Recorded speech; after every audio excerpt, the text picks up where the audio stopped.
Welcome back. This segment is sponsored by iChiro, Peak Performance Chiropractic. Now, we all like to put things off. I'm guilty of it as well. But when it comes to your health, it is important to be proactive. Dr. Mike Kwast is here to explain the last straw on the camel's back phenomenon and some ways to avoid it. I feel like our whole group of friends all kind of do this. We sort of wait to the very last minute. What is your theory on the last straw before the camel's back? Well, it's kind of interesting. A lot of people will come in a crisis. Yes, you know, when all things are falling apart. Yeah, and 90% of the time we say, what did you do? And they say, nothing. And I go, what do you mean you didn't? Nothing. You know what I mean? They can't walk, or they can't turn their head, or they have a horrible headache, and it just came on, and now they have to seek crisis care intervention. When what we find, you know, typically what you'll see is the day before that person had the crisis, you could have identified that that crisis was coming, just not by pain. Okay. So, for example, some of the testing that we do, like range of motion, how far you can bend and move, but things even like muscle knots. So, for example, if you had 20 muscle knots in your lower back but feel great, and then your exact clone has 3 muscle knots and feels great, which one's going to get hurt tomorrow when they bend down to tie their shoe? I'm going to go with 20. Yeah.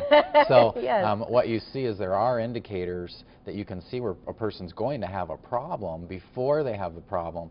And then what you do is you watch the testing instead of your pain, and then you don't get the pain. So you can kind of jump on things before they happen a little bit. Yeah, I discovered this when I was a kid. I had horrible migraines. Nobody knew what to do. I was on all these different drugs. Nothing worked. And we finally started going to a chiropractor, and that helped me tremendously. But he would say to me, he would say, come back when you get another headache. And I remember thinking, that's dumb. I don't ever want to get another headache. I'd rather come back before and prevent the headache that goes in there. Tell me what to do so I don't get them, because that would ruin my life for that day. Oh, yeah. And so it's actually smarter and better to be on the front end of those things to try to prevent the problem from happening, and then you don't have crises, which is like, who doesn't want that? So what do you recommend then? Do you recommend that people just come in and touch base like a period of time, like once a month, or come in just for an initial, you know, and you can identify some things that might be going on with their body? Yeah, the first step is always to do an evaluation to just see what they have going on. You know, see if you've got 40 muscle knots and you can't move or bend, you know, because then you're susceptible. And somebody who doesn't have those things is not susceptible. And those two scenarios would require completely different treatment plans as far as what we would recommend or what's going on.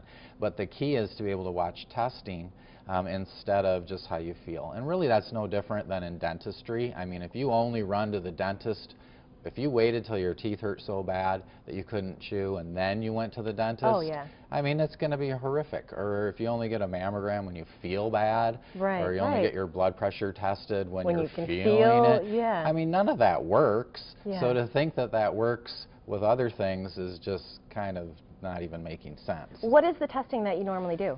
Well, the muscle knots, range of motion, how far you can bend them, or orthopedic testing. Are we talking like whole body, like knees and ankles? Yeah, you check everything out. Because a lot of times you'll actually find things going on with people, especially with hips and knees. Oh, yeah. We'll often see problems where they are not functioning well, even though they don't hurt yet.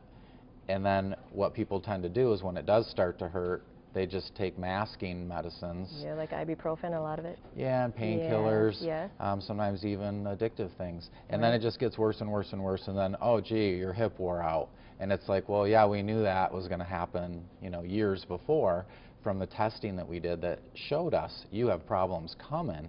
Wouldn't you rather do something about it now than wait until you have to have, and then have a really drastic thing you have to do to try to get help? All right, some very good tips in there. So if you are interested, call iChiro Peak Performance Chiropractic to schedule an evaluation and get tested. Mention that you saw them here on Take 5 and get a free 25-minute massage coupon as well. We've also put all of this information on our website, wzzm13.com. Just click